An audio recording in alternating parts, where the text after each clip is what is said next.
I'm saying it's trying to connect okay, so let's say I'm live. Good. Make sure it's working.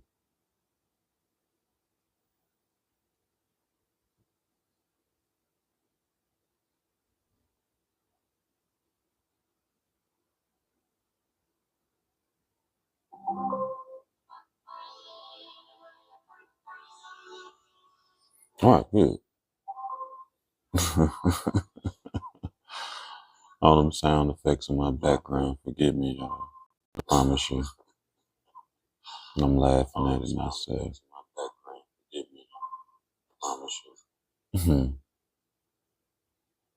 It sound like a party going on. But all right, so we good.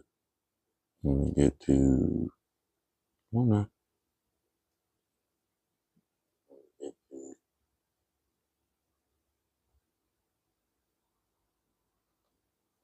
All right now.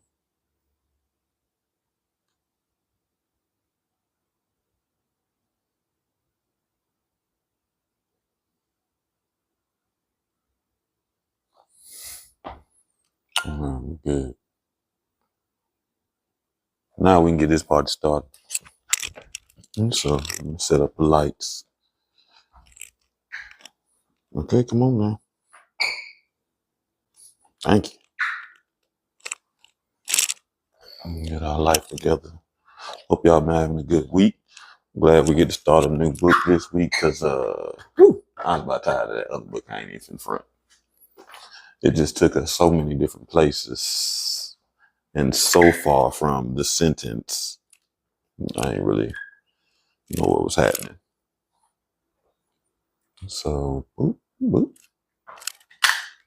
Those lights. So this week, I asked for suggestions on Facebook and Instagram, which is funny. I probably got to add Instagram to this because I'll be forgetting that we never go live on Instagram on Thursdays with the book club. What the hell? Oh, that one. I know that I get like this.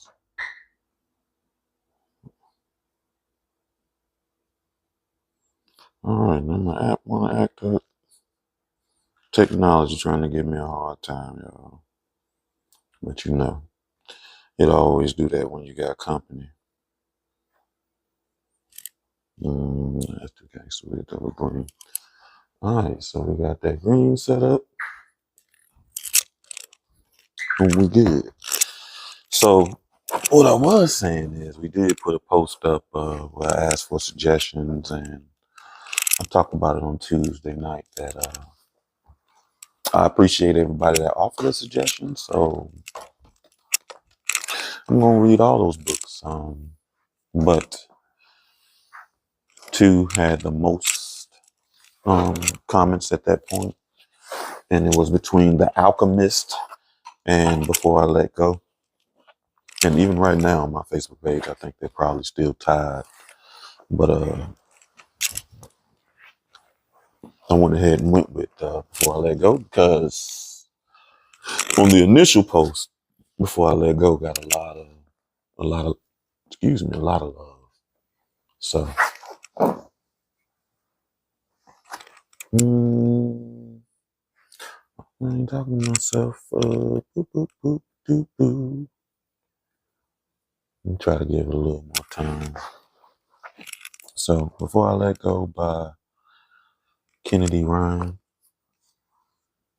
Hold on, can we see it? Hold on. Uh-oh. Wait a minute. There we go.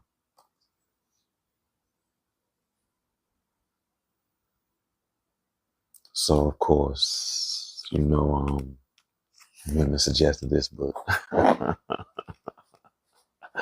which is fine.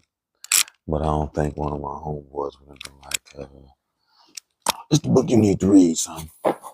You know what I mean? But we'll see. I don't judge gender of authors or where they come from too. So good book's a good book.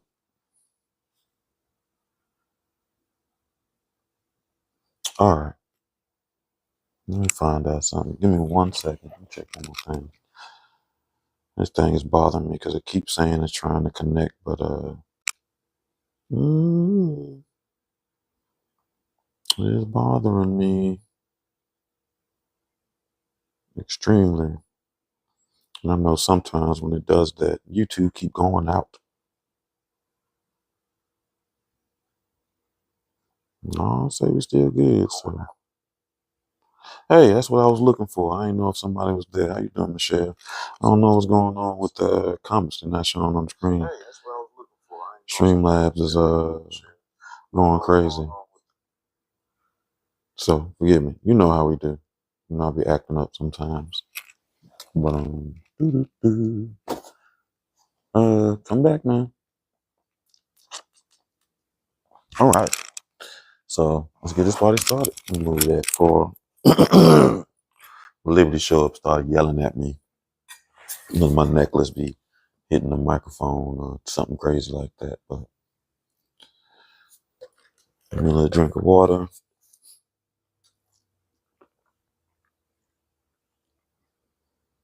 I think I'm eating some Mexican food tonight.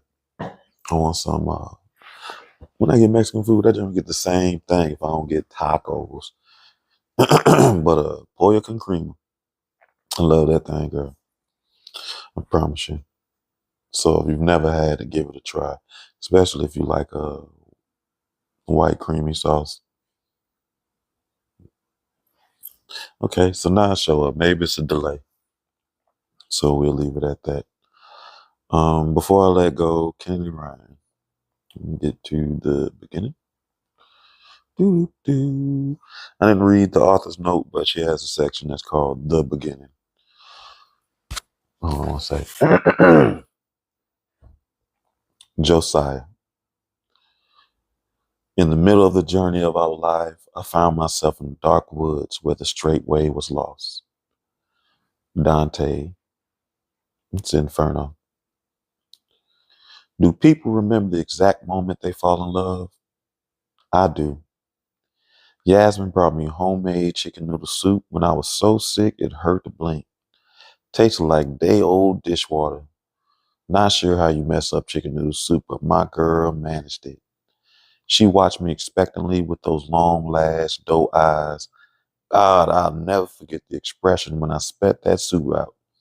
But it was so bad, and I was too sick to even play it off. For a second, Yasmin looked distressed. But then, despite feeling like someone dragged me over hot coals and needles, I laughed. Then she laughed, and I wondered if this, finding someone you can laugh with when everything hurts, was the stuff happily ever after was made of. Not sugar-coated kisses and hot air balloon rides and romantic walk under the full moon. My whole body throbbed with whatever plague infected me. But that day, Yasmin made me happy. In the midst of a raging flu, she made me laugh. And I knew. I tipped over from, wildly attracted and more than slightly pussy whipped into the real thing, into love. That moment is soldered in my memory. It's one I'll never forget. And here, just months later, so is this one. What do you think? Yasmin looks up from something she's working on at the card table in the middle of the living room, dining room, kitchen zone of my dilapidated one-bedroom apartment, complete with impoverished student decor. Think about what? I asked, sitting down in a raggedy chair across from her. Grits. Baby, please don't make grits again. I'm still recovering from the last time you tried. She glares at me without heat, the corners of her mouth fighting a grin. Boy, not cooking grits. Have you been listening? I said, what if you name your restaurant grits? In an unprecedented move, I took a girl home for Christmas. She and my Aunt Bird hit it off right away. And by New Year's Eve, the two of them were scheming about a restaurant I could open using my MBA and Aunt Bird's family's recipes. Oh yeah, sure, grits. I scooped my chair closer and pulled back the fall of her braids, cascading over Yasmin's shoulder. Sounds good. Sounds good. She lays the back of her hand across my forehead. Are you sick again? The Josiah Wade I know picks apart every suggestion and always has a yes but on the ready. She's not wrong. My father was a military man, stern taskmaster who never settled for anything a day in his life. He planned each move like a military campaign. Control, discipline, and reason propelled him through all the ranks. That's what he instilled in me, even in the short time I had with him before he passed away. But all of that, all of that goes out the window. This moment, when I realized that not only love Yasmin, but I want to love her for the rest of my life. Marry me. The words slip out soft and certain. And am I certain? An actuary running a dozen risk assessments couldn't be as certain as I am right now. Yasmin and I belong together. She drops her pen and her mouth falls open. What? What? Jerky breaths stutter over her lips and her eyes go wide. Marry me. And probably because all of this is out of character for me and the goat tap dancing. I sink to one knee in front of her, heart skydiving in my chest. Full on romantic movie proposal posture. I reach up to cup her face, the beloved bones and delicate curves fitting perfectly against my palms. I love you, Yasmin. She nods, her expression dazed. I know, I love you too, but I thought we'd wait until after you finish grad school. I'm almost done. One semester left. Your lease is up. Excuse me. I don't know why people call me during the live, but they do. Your lease is up next month. Perfect time to move in with me. I swept my arm around the sparsely furnished, shabby apartment. Don't you want to join me in this lap of luxury? She snickers and a wide smile breaks out on her beautiful face. The first time I saw her, my friends laughed because I stopped in the middle of whatever bullshit I was saying and stared. That's not me. No matter how fine, no girl ever drop kicked me at first sight the way Yasmin did. I want to see her smooth brown skin, these sweet full lips, the thick fan of lashes on my children. You're crazy, she whispers. I'm sure of you. I trace the silky dark arch of her eyebrow. Are you sure of me? And I see it. I see the calm, the certainty, the love suffocate her doubts, smother her hesitations. She leaves the rickety chair, goes down on her knees to face me on mine, and scatters fleeting kisses across my face. They ghost over my lips and eyes like butterflies that float out of reach before, what? Excuse me, I lost my spot. Mm. Before I can grab them. Excuse me. I want to capture her face again, make her be still so I can kiss her back, but my hands hang at my sides numb from the magnitude of what's happening. Finally, she takes my hands in hers and looks me directly in the eyes. Tears pool in her eyes and slip over her cheeks. Yes, Josiah Wade, she breathes. I'll marry you. My body comes back to life and I pull her into me by the curve of her hips, press my palms into her warm suppleness of her back. She's all tight heat and temptation. In the absence of a ring, I seal our pledge with a sickle, with a slick tangle of tongues and tears. The kiss is hot and sweet and ravenous. This, this must be how forever tastes. I'm sure of it. So chapter 1, Yasmin. Excuse me, hold on.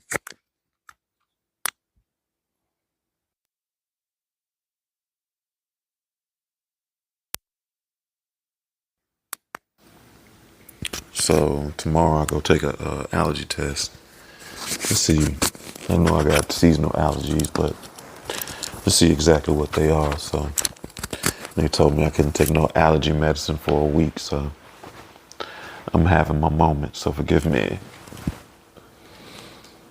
If you understand.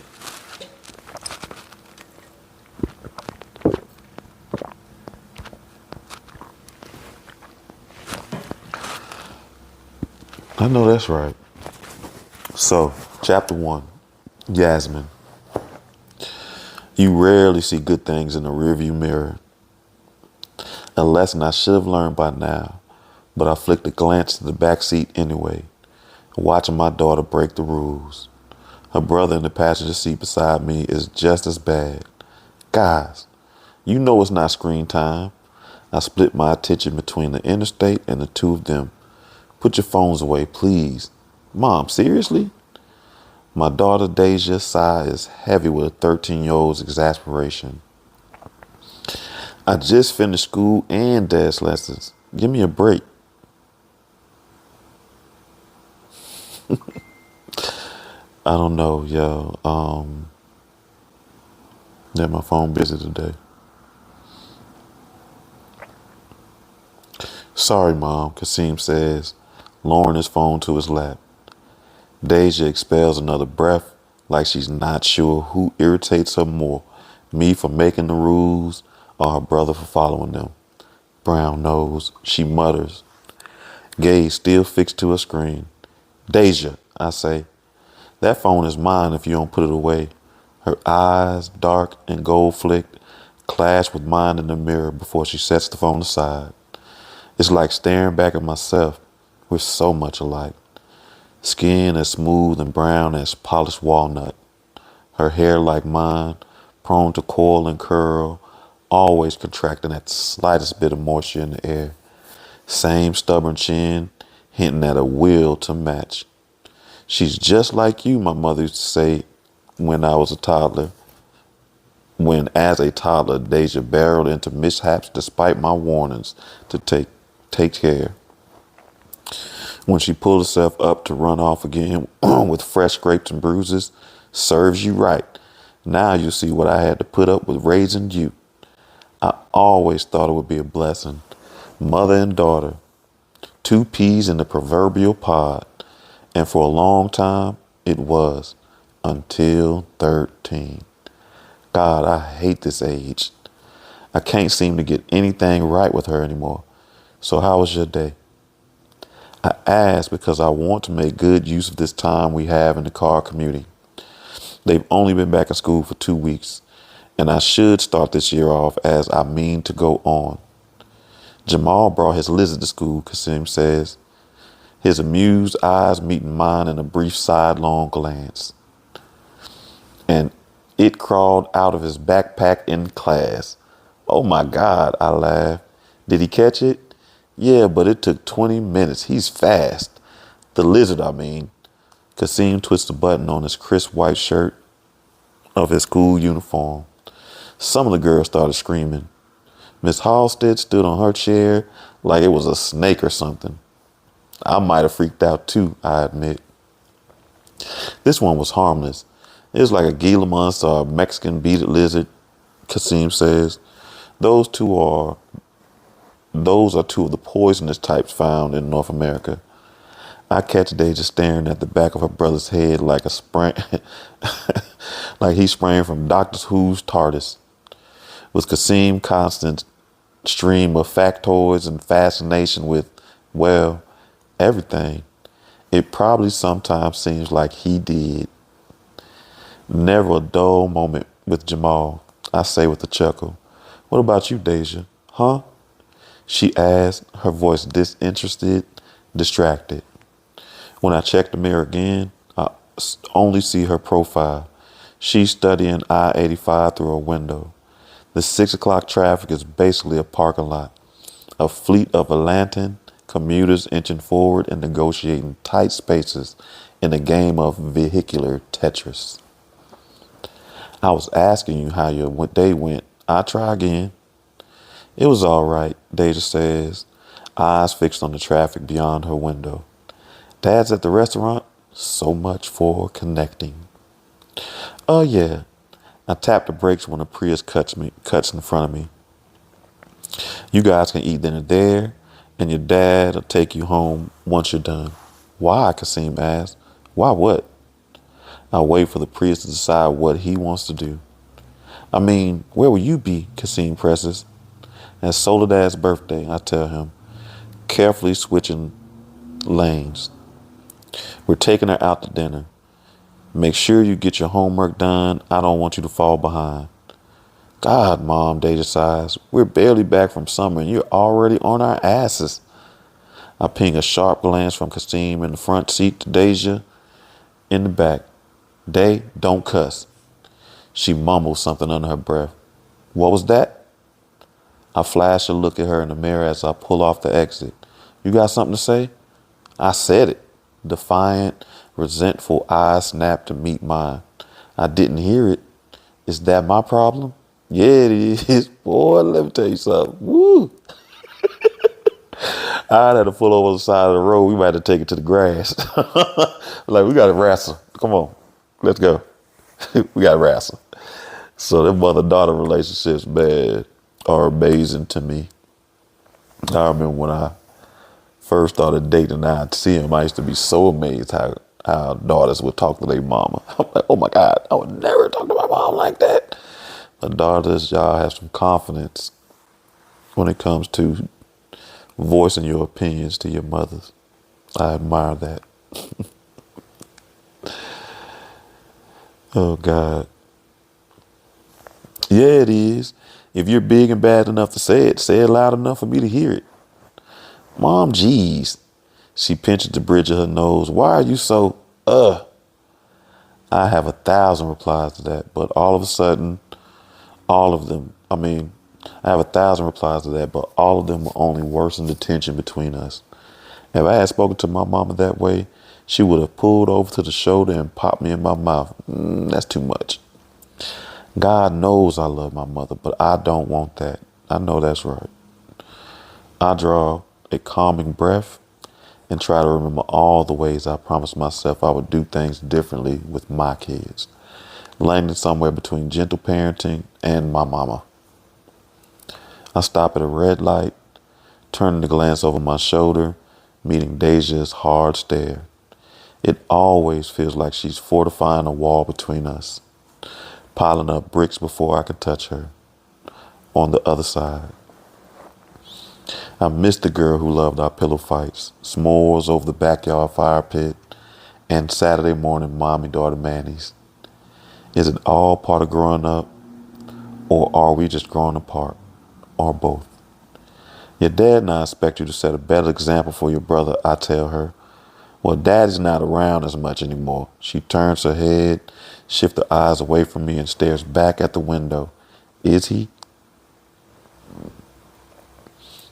Even though Josiah doesn't live with us, he's only 2 streets over and they see him every day.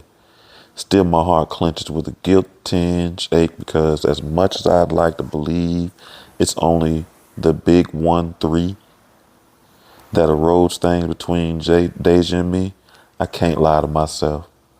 The trouble started with the divorce. Those eyes, before never far from sparkling with laughter, now seem old for the rest of her face, and not just from seeing one more year pass, but from witnessing the dissolution of her parents' marriage over the last few. It's green, Mom, Kasim says.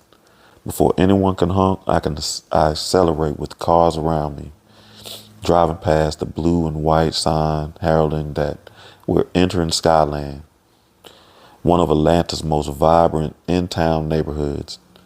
My shoulder muscles relax as we shift from tension of the interstate to the more sedate pace and thinner traffic of Skyland's narrow roads. It pairs the charm and intimacy of smaller community with proximity to the explosive energy and limitless options of a world-class city. We drive down Main Street, bordered by cobblestone walkways, boutiques, and cloth-draped draped tables spilling from the cafes into the sidewalks. I exit the roundabout, encircling the fountain in the center of Sky Square, and keep driving until our restaurant, Grits, comes into view. Downtown Skyline is a perfect blend of preservation and progress. The zoning gatekeepers have preserved many of the historic homes by repurposing them for business. Our soulful fusion restaurant, Grits, is a shining example. The two-story Victorian with its wraparound porch stole my heart as soon as I laid eyes on it. The house had fallen into disrepair, but we had a loan from the bank, more ideas than we knew what to do with, and a stack of family recipes. Josiah had the business degree, but I brought the vision for an upscale down-home restaurant that specialized in reinventing old Southern favorites. It took us a while to get upscale. For a long time, we were more mom and pops. Our entire operation squeezed into a small retail space of the south side of Atlanta. So much has changed, been lost and gained. Besides the two humans in this car, Grits is what I'm proudest of. It's our baby too. Even when things fell apart between Josiah and me, we still had our three babies, Deja, Kasim, and this place, Grits. When we realized those were the only things holding us together, we knew it would be better to dissolve our marriage than to go on as what we had become. Well, I knew. For something in my spirit, I knew that man did not know the same. I don't know what would make me think that. I'll tell you what made me think that. The daughter's anger and statistics. When we arrive at Grits, I pull into a reserved parking space right up front and kill the engine. Kasim opens the door and is out and up the steps to Grits' entrance without another word. Deja gets out too and closes the door. Coltish, all skinny-armed and giraffe legs in a plaid school uniform skirt and pink high-top Converse. She pauses to type, already glued to her phone again before entering the restaurant. I don't even have the patience to remind her about screen time. Let Josiah worry about it for the next couple of hours. I grab my suit bag from the trunk, start for the steps, and pull open the heavy front door emblazoned with our logo. As soon as I cross the threshold, a sense of accomplishment rises in me as thick and real as a smell of fresh fried chicken and savory vegetables permeating the tasteful decorated dining room. It's a full house tonight, though lately every night is a full house. What a difference a year makes. Across the dining room, Deja and Kasim standing with a man I don't recognize. He's of middle age and average height, and standing next to a petite woman dressed in a white chef's coat and slim-fitting pants.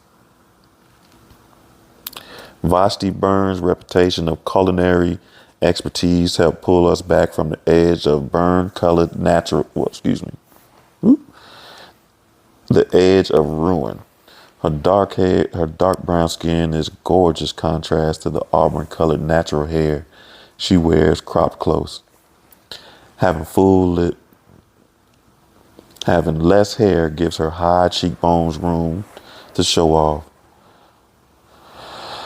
Her full lips spread, flashing straight white teeth and a smile up at the tall man beside her, Josiah. My ex-husband is one of those guys. A man who captures your attention with the breadth of his shoulders and purposeful stride, his long legs devouring each step like he needs to get someplace, but won't be rushed. I was a restaurant hostess when we first met. Josiah, waiting for a table with a group of friends, seduced my ears before I even laid eyes on him. That rich laugh of his unfurling like black silk ribbon, making heads turned my head. Not that he's had much to laugh about the last few years. Hell, none of us have. But he's laughing now with our pretty new chef. A group of laughing women spilled through the front door. The perfume-scented clique of stilettos and bodycon dresses crowded around the hostess podium. At Grits, your jeans are just as home as your Sunday's best, or your in the club best in their case. Offering them a smile as the hostess checks them in, I walk towards Josiah and the kids. When I'm just a few feet away, Josiah glances up, and his smile does that thing where it freezes at the sight of me, then melts completely into a neutral line. It stings a little, child.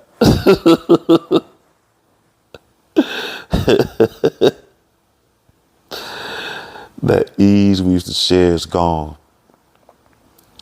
It's one of those things we never recover from, the most painful season of our lives. The ease came with love, with passion, with partnership. At least we're still partners, if only in business and raising the kids. Hey, Josiah murmurs when I join their little group. His voice low, deep, familiar rumble. I didn't realize you were here. Thought you dropped them off. Oh no. I pat the suit bag and angle a polite smile to Vashidi and the stranger. Just need to change before I go. Let me introduce you, he said. Yasmin, this is William Granders, a food critic for the Atlanta Journal-Constitution. William, Yasmin Wade, my business partner. A food critic? So that's why he's at Sonia, our best table. Nice to meet you, Granders, Mr. Granders. I say, extending the hand to him. He returns the handshake with a smile before taking a sip of his Bordeaux. Good to see you again, Yasmin, Vashti says, her voice well modulated and pleasant. You too. Even though Vashti's been here for about a year, we don't know each other well. I was still on hiatus when Josiah hired her, and after a string of replacements and failed following Aunt Bird's passing, Vashti had the culinary training and that something Bird used to say most gifted cooks are born with. She's been a lifesaver, but something I can't put my finger on has kept the two of us from becoming friends. I bet $1 million I can guess. Deep down inside, she know that's her husband's type too, her ex-husband's type. And he also brings up some of the emotions that she doesn't get to see from him anymore. Like him smiling. I can only imagine walking up, you see somebody smiling, they see you and they just like,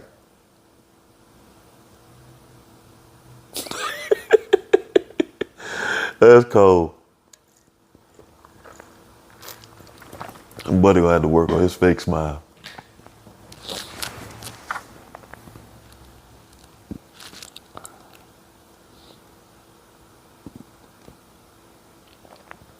The customers and staff love her. My kids love her.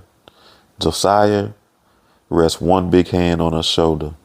The touch is innocuous, platonic, but something about it niggles. Hey kids, let's grab a table so you can eat and get started on homework. I say, offering Mr. Grandier a smile. Hope you enjoy your meal. How could I not? He shoots Vashti an admiring look. You've got yourself a rare gem here. Haven't had chicken and dumplings like this since, well, ever. Atlanta love chicken and waffles and chicken and dumplings. I gotta go to Atlanta in a couple of weeks and I'm so anxious about the food because I don't want no chicken and waffles. Excuse me. That was like Atlanta hater. I ain't even gonna lie to you. A slight Atlanta hater. We're very lucky. I agree with a smile. There's a booth at the back near the kitchen, Josiah says, dropping a quick kiss on Deja's hair. I'll check on you guys in a bit. Decide what you want. Ribs. Kasim pipes up, licking his lips. Boy, you gonna turn into a rib. Vashti laughs. You get them every time. When you gonna try my chicken fried steak? Next time, Kasim shrugs, his smile sheepish. If Deja's my mini-me, Kasim is Josiah's. Kids, let's go so Mr. Granger can finish his meal. I say, looking back at the critic, it was nice meeting you. Once we reach the booth Josiah reserved, I grab 2 menus from the table and hand them to the kids. Figure out what you want, I say. Your dad will come over and get your orders. I'm starving. Kasim opens the menu, eyes wide and scanning all the options. Eat, home, homework. I remind them. Looking from one to the other, in that order. Got it? Got it. Deja says, her face obscured by an open menu. All right. I shift the suit bag over my shoulder. I need to change. I pick my way through the tables and smile at a few regular customers, but don't stop. The phone vibrates in my purse and I know it's my friend Hendrix wondering where I am. I reach for my cell to reassure her I'm coming, but my steps falter mid-stride and I stand paralyzed in the empty corridor. To anyone else, it's just a stretch of hardwood flooring, but the wide planks, dark and polished, but my mind's eye superimposed an old stain spreading beneath my Nikes. And even though the floor has long since been scrubbed clean, I still see my sorrow embedded in the wood grain. For months, I couldn't walk through this place without my breath growing short and my head spinning. My pain was plastered in these walls. My ghost and grief gathered around these tables. A knot of anxiety burgeons in my belly and panic strangles me so tightly I can barely breathe. But I do what my therapist taught me. Deep breath in, slow breath out. Deep breath in, slow breath out. At first, I could only manage tiny sips of air and my head spins, but each breath deepens, lengthens, deploys life-giving calm to my tingling extremities. Repeating that cycle a few times slows my heartbeat and loosens the band around my throat. I've exercised a lot of my demons, not all, but enough to at least walk into grits without running right back out. I'm ready to reclaim the space that lost and shit luck tried to take from me. When I open my eyes, it's just the floor, polished to a high shine. There was a time I would have fallen over that cliff and breathed deprived and panicked and let my demons chase me from this place I love so much.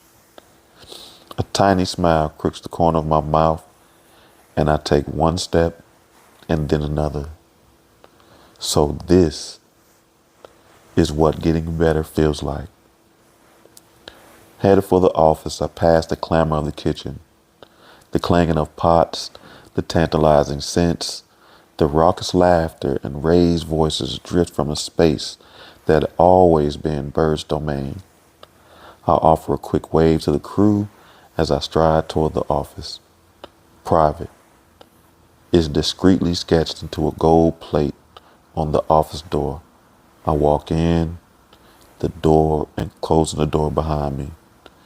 Josiah is a man of order and discipline, and the office reflects that. When we shared this space, it was never this orderly. My side of my bedroom always looked like a natural disaster, while his side looked like this. Even though I'm getting back into the swings of things here at the restaurant, I haven't been using the office and the shows. The desk is clear except for a few papers sorted into neat piles, edges lined up just so. Not a speck of dust would dare reside on any of the shiny surfaces. Josiah will be pulling his hair out if he saw our bedroom right now. I'm not one of those people who make the bed every morning. I mean, no one's in my room all day, and I'm just climbing right back in at night. I like my bed waiting for me all rumpled like it was when I crawled out of it. Josiah, sheets tucked tight like a can of sardines, corners sharp as a Swiss Army knife. He's one of those people who actually knows how to fold a fitted sheet into a tiny square. Freak.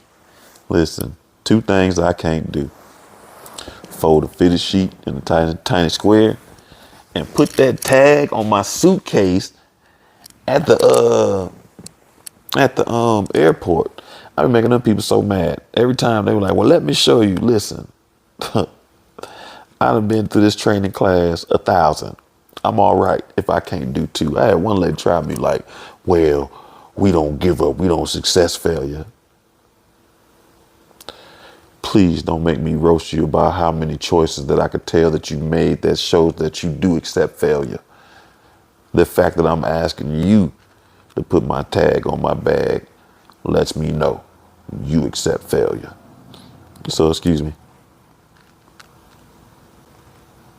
Okay.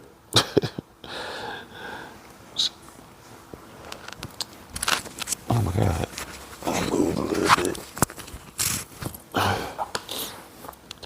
I walk into the en-suite bathroom, shut the door, flop onto the closed seat of the toilet, and sit. Life comes at us fast. Responsibilities, kids, opportunities, it all rushes at us with a projectile force. With all the things flying my way, I've learned to stop and check for dents and bruises. I've been the walking ruined before with disastrous results. Listen, that's exactly why we do that healing on Tuesdays. I'm gonna take this off.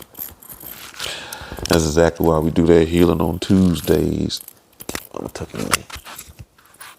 Because a lot of us are walking around wounded and having very interesting results. Oh yeah. Now I always pause just one damn minute to make sure I'm actually okay. Sometimes I gotta have a seat on the toilet, hoarding breaths, surviving between seconds. For mere moments, insulated by thin walls and a closed door. After a few restoring seconds of silence, I stand to peel off the day long along with my jeans and t-shirts. I search under the sink, praying I'll see emergency deodorant I used to stash here. Yes. With a little sachet of my hips, I apply the deodorant. My face is bare, so I pull out my Glam in Minutes kit and at least apply some coverage, color, and lashes. I washed my hair this morning, and the leave-in conditioner still tames my natural hair into a mostly curly, not yet frizzy afro halo. I may be winging it with my hair and makeup, but at least I know this dress is classy with a dash of freakum. Pink hibiscus flowers bloom across the emerald green skirt, and the buttercups and molds my breast like a lover. Not that I've had one of those since my divorce. I lift my arms, squinting into the bathroom mirror. Can you tell I didn't shave? I asked this woman looking back at me, eyes shining, curls popping. That MAC pink lippy is on point. Brows fleek-ish. And yoga has done her body good. I'll never be the size I was before the kids, and I'm fine with that. My health isn't a number on the scale or on a tag in my jeans. I feel good about my body some days because it gets me through this life. I want to be around as long as possible to see my kids grow up, so I take care of it. I can't remember when I last felt like this. I feel like myself.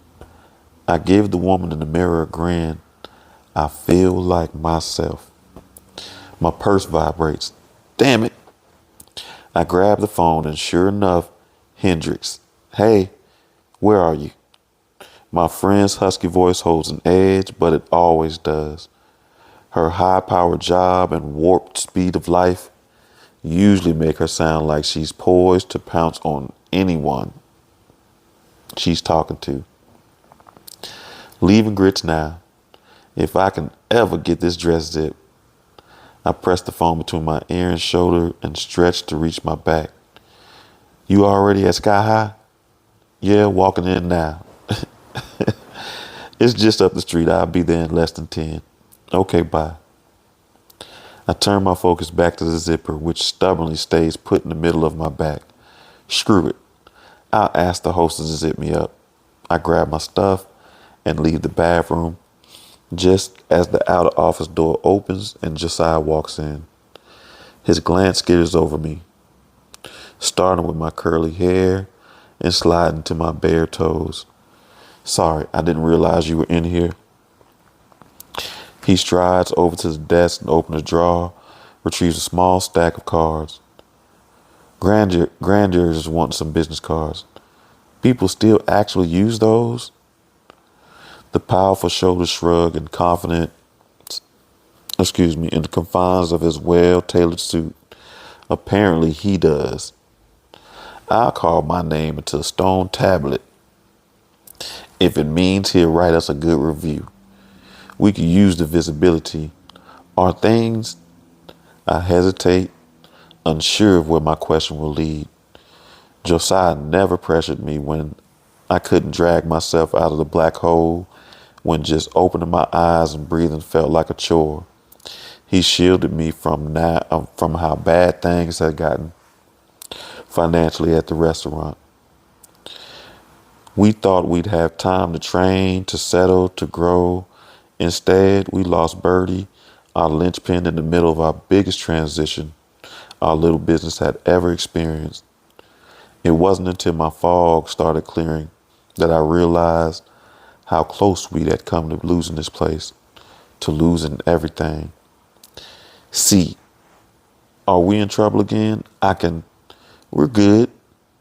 The hard, handsome cast of his features softened a little. For real, business has never been better. If I need to do more around here, I can adjust some stuff. You're where we need you most. His reply is quiet but sure. His dark eyes steady. Knowing you've got the kids, their lessons, and serving on PTA committees and keeping up with their grades is freeing me up to focus here and make sure we're all right. That we stay all right. Both kids struggled some after the divorce. Deja especially became increasingly defiant, and her grades have suffered. With Josiah handling so much at the restaurant after Bird died, we agreed I would focus more on home and giving them as much stability as possible. Well, if things change, let me know. I say, forcing lightness into my voice, into the room. Team Wade, right? That used to be our rallying cry when things got tough. Whatever needed doing, we did it together. A muscle in his jaw flexes, and he cuts me a gaze away from mine to some point over my shoulder. Maybe to some point in the past, reliving the turmoil of the last few years like I do more often than I'd like to admit. His prolonged silence becomes smothering, and my breath shortens again. I feel you. I don't know. That was our rallying cry. I don't know. I'm sorry. I can't be responsible for your emotions.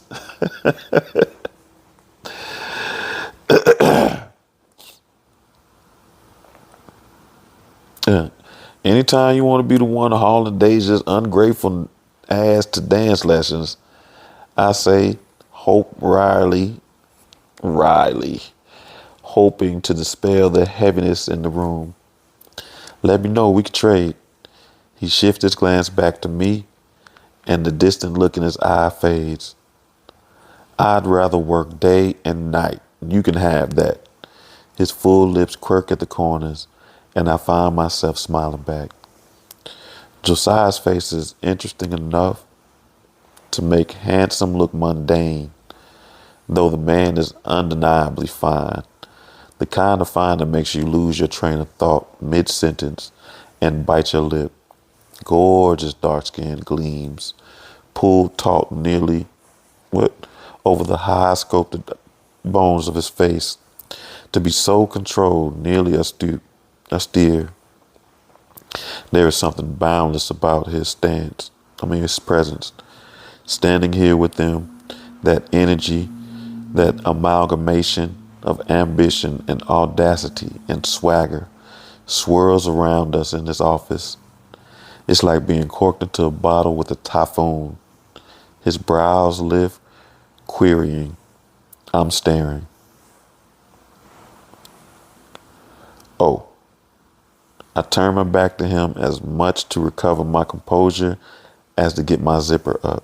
It's stuck. Can you help? He doesn't answer, and his steps are so quiet I barely hear him cross the room. So the heat of his body warming my exposed skin startles me. The back of his fingers brush over my spine as he pulls the zipper. It doesn't budge at first, so he has to tug. Even just that whisper of a touch reminds my skin of how to goosebump. I glance over my shoulder and up, my breath hitching when our eyes collide. The air around us practically crackles, charged with familiar current I'd forgotten was even possible. He clears his throat and slides the zipper to the top. There you go. I turn to face him and I'm unprepared for how close he stands. I'm barefoot and my view narrows to the broad chest and shoulders of the man in front of me. We're not alone like this often anymore, leading separate lives that only intersected our kids and our business. Kasim and Deja are usually around, or staff, friends, coaches, teachers. It's rarely just us.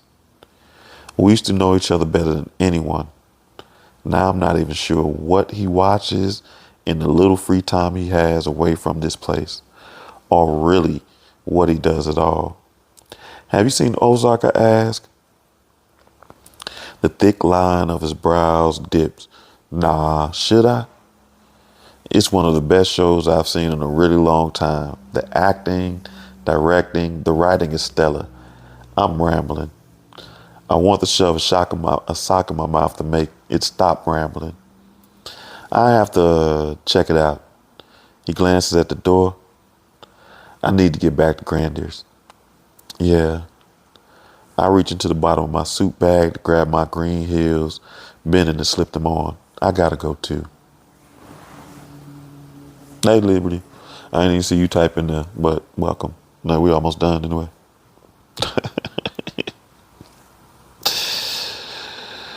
Oh, God. He runs a thorough glance from head to my shoes. You look nice. Nice? I scoop up the scoop bag, now stuffed with my clothes, and speed to the door, grinning over my shoulder. Pfft, I look amazing. He shakes his head, allowing a small smile. You look amazing. Have a good time. I'll try not to be out too late, and don't let the kids stay up all night. Si, they have school tomorrow. No wonder. I called them C earlier. I mean, like, C, Mark, C. Like, I'm the pushover parent. We both know he is. So I just stare at him until his smile broadens to that startling brightness that will snatch your breath if you let it. Get out of here, he says. I'll see you at the house. The house. Not a home. Not the dream home we worked for and fantasized about for years. Now it's just a house where the kids and I live. Josiah's in the same neighborhood, but 2 streets over. I'm not sure why my thoughts keep revisiting the past tonight when my reflection, my mindset, everything has future written all over it. Shake it off, I tell myself, climbing into the car, pulling out of Grit's parking lot. It's time to party. All right, well, that's the end of the chapter, so I'm going to stop right there for the night because our hour about up, and I don't want to stop and start in some weird spot this time. But we'll do a little less talking and all that stuff next time. But so far, all right. It's gonna be interesting. It made me feel like after I read this, I'm gonna have to definitely read. It makes me want to holler. But okay, so I appreciate you joining me as always. We got TikTok now, so that's gonna be one of our new people. So next week, Tuesday show is going to be a little bit different. Selena, I seen you comment on the post. I don't see your comments, but you were actually the tiebreaker on why I'm reading Before I Let Go. So thanks, you were the tiebreaker. So next week's show on Tuesday, we might have to do a little, I don't know, I'm thinking about doing some highlights. We got to catch them TikTok people up because, we've been doing this for a minute now and they don't know. So they'll get in and be lost, and I ain't got time for TikTok people going TikTok and I'm going flip flop. But I appreciate you.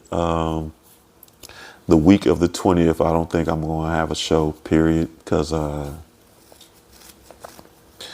got to go to Atlanta, which is 2 weeks from now for,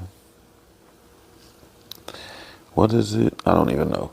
Some professional development thing that I got to do for a week. And the last time I tried that, it didn't work so well. So it's not, if I was traveling for myself for work, it'd be easy. But I know on Tuesday night, they're going to want to have some karaoke. And I swear I'm going to sing at karaoke because the Mexicans keep winning.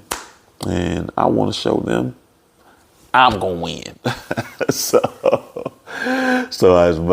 What's wild, I'm actually thinking about going up there and singing a Spanish song. That would be so gangster.